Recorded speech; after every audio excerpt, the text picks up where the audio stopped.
हर हर महादेव। सभी मेरे प्रिय मित्रों, चाचा ताऊओं, भाइयों बहनों, जो प्रेमानंद जी महाराज ने ये बयान दिया है कि आजकल स्त्री और पुरुष इनका चरित्र पवित्र नहीं है, तो मैं आपसे महादेव को साक्षी मानकर कहता हूँ,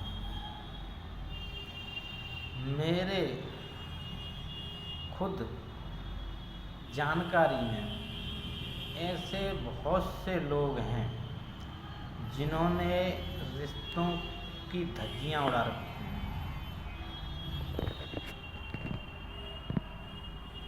हम हिंदू समाज में जेठ का रिश्ता एक ऐसा पवित्र रिश्ता है कि हम जेठ की परछाइयों से भी पर्दा करते हैं। आजकल मेरी नज़र में ऐसी बहुएं, ऐसी बेटियां, ऐसी लड़कियां हैं जो जेठ से रिश्ता बना के रखी हैं और बना रखा है। अब भी प्रेजेंट में भी आपको मैं ऐसी नारी गिना सकता हूँ, बाकायदा प्रूफ के साथ, इसमें कोई दो राय नहीं। अब एक बात बताइए, आप पुलिस वाले हो तो आपको हम पुलिस वाला बोल दें तो क्या आपको बुरा लगेगा? नहीं लगेगा ना। मजदूर, कोई मजदूरी कर रहा है उसको मजदूर बोल दें, मजदूर का कार्य करता है उसे मजदूर बोल दें, उसे बुरा लगेगा? नहीं लगना चाहिए। कोई बिजनेस करता है उसे बिजनेसमैन बोल दें तो उसको बुरा नहीं लगता। अब जो लड़की या जो लड़का, जो पुरुष या जो महिला अवैध संबंध बना रहे हैं, अवैध संबंध बना रहे हैं, तो आप उनको क्या कहेंगे? जो लोग रिलेशनशिप में रह रहे हैं वो लोग इस बात का विरोध कर रहे हैं। मैं उनसे ये पूछना चाहता हूँ कि आप 2 साल, 3 साल, 4 साल, 5 साल किसी के साथ रहे और आपने शारीरिक संबंध नहीं बनाया तो आप एक अच्छे मित्र हो, एक मित्र की तरह रहा। आप लोगों का जो साथ रहा वो एक मित्र की तरह रहा, तो आप अच्छे मित्र कहलाएंगे। और आपने अगर 2 साल, 3 साल रह के उससे शारीरिक संबंध बनाए, चाहे पुरुष ने बनाए या नारी ने बनाए, तो आप अवैध संबंध माना जाएगा आपका कि नहीं माना जाएगा? फिर आप किसी और पुरुष से और वही पुरुष किसी और नारी से शादी करेगा तो वो ये इच्छा कैसे अपने अंदर प्रकट कर सकता है कि मुझे वो राम समझे? और वो नारी जो रिलेशन बना के आ रही है दूसरे व्यक्ति से, वो इस बात की इच्छा कैसे रख सकती है कि मुझे वो देवी समझे? क्योंकि आप अवैध संबंध बना चुके हैं पहले से ऑलरेडी। और हमारे ग्रंथों में, हमारी संस्कृति में, हमारी कानून व्यवस्था में जो शादी से पहले संबंध बनाया जाता है या पति के रहते हुए दूसरे पुरुष से संबंध बनाया जाता है, उसे हम प्रेम की परिभाषा में नहीं बदल सकते। वो प्रेम हो भी नहीं सकता। प्रेम एक अखंड, कहें तो उसे अखंड ऐसी व्यवस्था है जिसे हम पवित्र रूप में रख सकते हैं, अपवित्र रूप में। अगर हमको किसी से प्रेम है तो हम उसकी लिए सुख की कामना करेंगे, उसके भले की कामना करेंगे, न कि हम उसके शरीर से अपना फ़ायदा सोचें और वो हमारे शरीर से अपना फ़ायदा सोचें। तो प्रेम तो रहा ही नहीं फिर। अगर हमने संबंध को प्रेम समझा, शारीरिक संबंध को प्रेम समझा और ज़रूरतों को प्रेम समझा, तो ये तो प्रेम की परिभाषा नहीं है भाई। प्रेम में तो न किसी चीज़ की चाहत होती है, न तो देने की चाहत होती है, न लेने की चाहत होती है। प्रेम तो अखंडता है, प्रेम अखंड है। माँ से प्रेम करते हैं, क्या हम अपनी इच्छाओं को पूरा करने के लिए करते हैं? पिता से प्रेम करते हैं, क्या हम अपनी इच्छाओं को पूरा करने के लिए प्रेम करते हैं? बहन से प्रेम करते हैं, क्या हम अपने शारीरिक इच्छाओं को पूरा करने के लिए प्रेम करते हैं? बताइए। हम किसी साधु संत से प्रेम करते हैं, तो क्या हम अपने शारीरिक इच्छाओं को पूरा करने के लिए प्रेम करते हैं? प्रेम अखंड होता है भाई। प्रेम में सौदा नहीं होता कि आप मुझे अच्छे कपड़े पहनाओगे, अच्छी तरीके रखोगे, आप मेरा खर्चा उठाओगे तो मैं आपसे प्रेम करूँगी या करूँगा। तो भाई जो जिस कार्य को करता है उसको उसी कार्य से जाना जाता है। वेश्या कोठे पे बैठ के लोगों का मनोरंजन करती है तो उसको वेश्या कहा जाता है।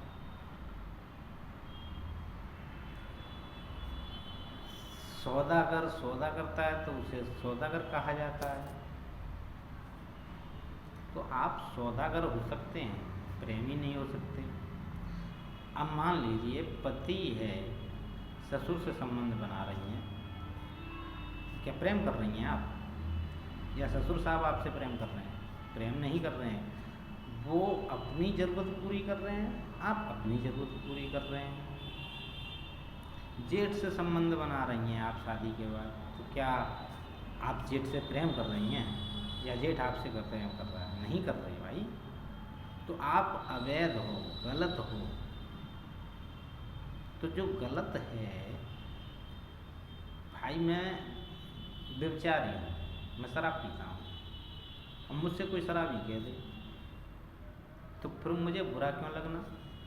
मैं शराब पीता हूँ तो मेरे अंदर ये क्षमता होनी चाहिए कि अगर मुझसे कोई ये कह दे कि आप शराबी हो, शराब पीते हो, तो इसमें बुरा मानने वाली बात क्या है भाई?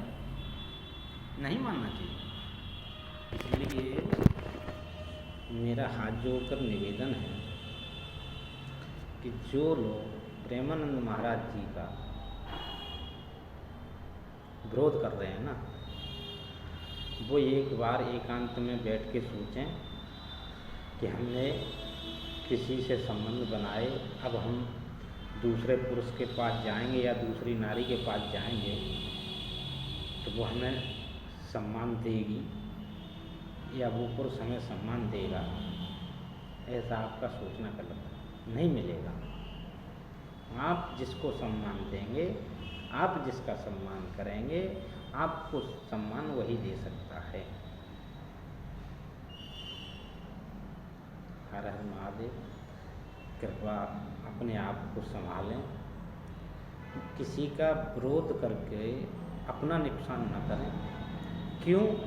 अगर आप विरोध भी कर रहे हैं तो आप ये मैसेज छोड़ रहे हैं कि हम गलत थे, हम गलत हैं।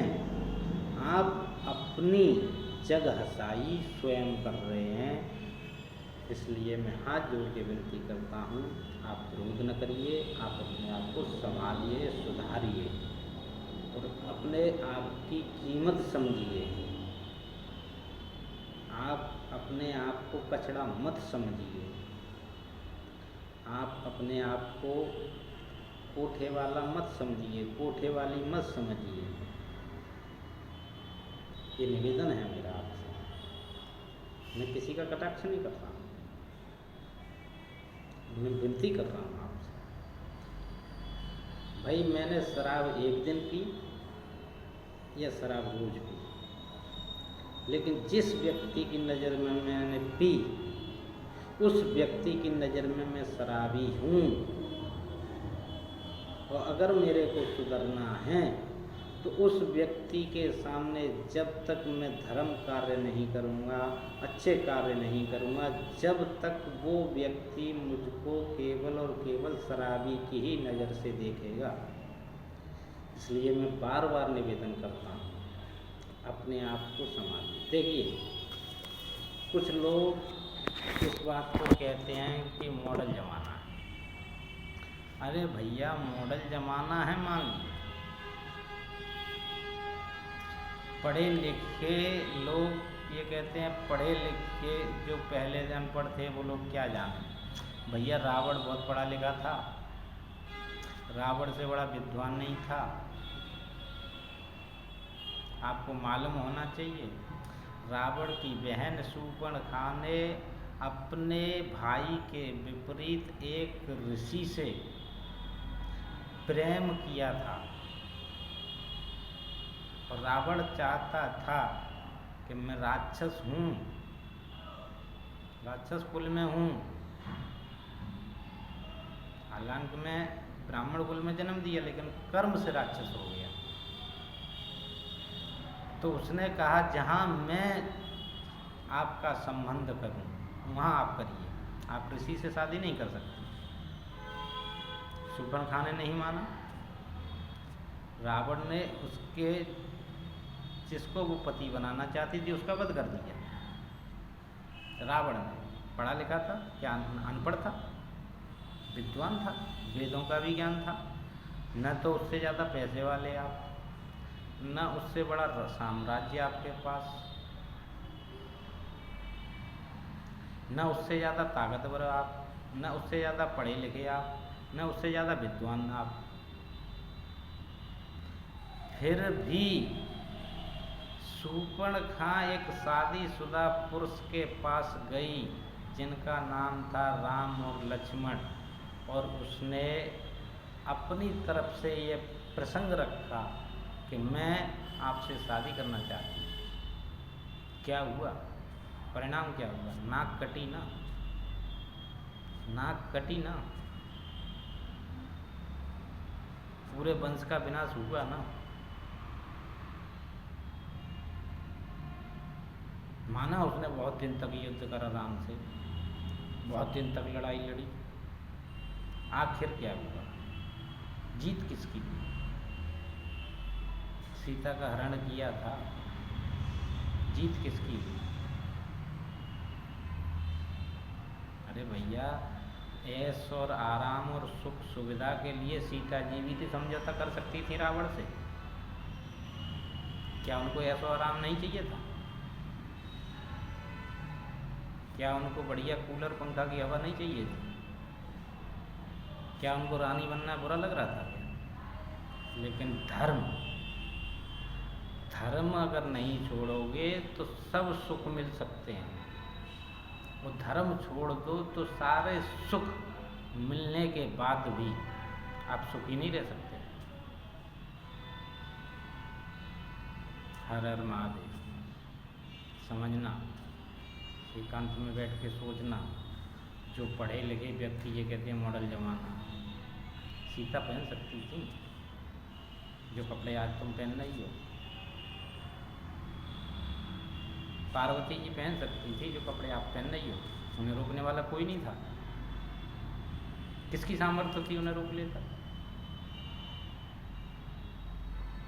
सती पहन सकती थी, जो मना आए सो पहन सकती थी, जो मना आए सो खा सकती थी। सावित्री जो मना आए सो कर सकती थी, खा सकती थी, पहन सकती थी। ऐसा नहीं किया। क्यों नहीं किया? उनको धर्म आगे था, सुविधा पीछे, सुख पीछे। धर्म से ही सुख मिलता है, धर्म से ही सुविधा मिलती है, धर्म से ही साधन मिलता है, और धर्म से ही ज्ञान मिलता है। धर्म आपका सुरक्षित है, चित चरित्र आपका सुरक्षित है, तो आपका चित्र भी सुंदर हो जाएगा। अगर आपका चरित्र सुंदर नहीं है तो आपका चित्र कभी सुंदर नहीं हो सकता। ये मैं लिख के दे सकता हूँ। दुनिया का कोई भी व्यक्ति कितना भी पढ़ा लिखा हो, कितना भी धनवान हो, अगर आपका चरित्र सही नहीं है तो आपका चित्र कभी नहीं सही हो सकता। आप दुनिया में कितने भी मंचों से बोल लेना, आपको लोग कहेंगे कि आप गलत हो।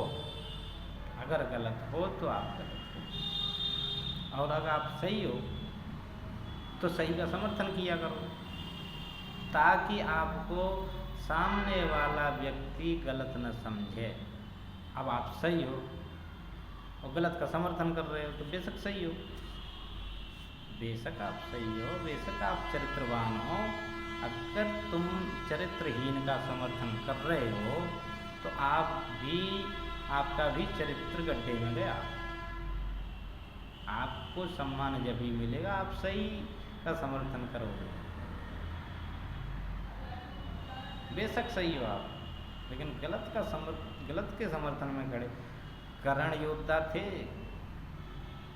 कोई हराने वाला नहीं था। दुर्योधन गलत था, गलत का समर्थन करा, नामो निशान मिट गया महाराज। मैं नारियों से भी कह रहा हूँ और पुरुषों से भी कह रहा हूँ, हर हर महादेव। सोचना एकांत में बैठ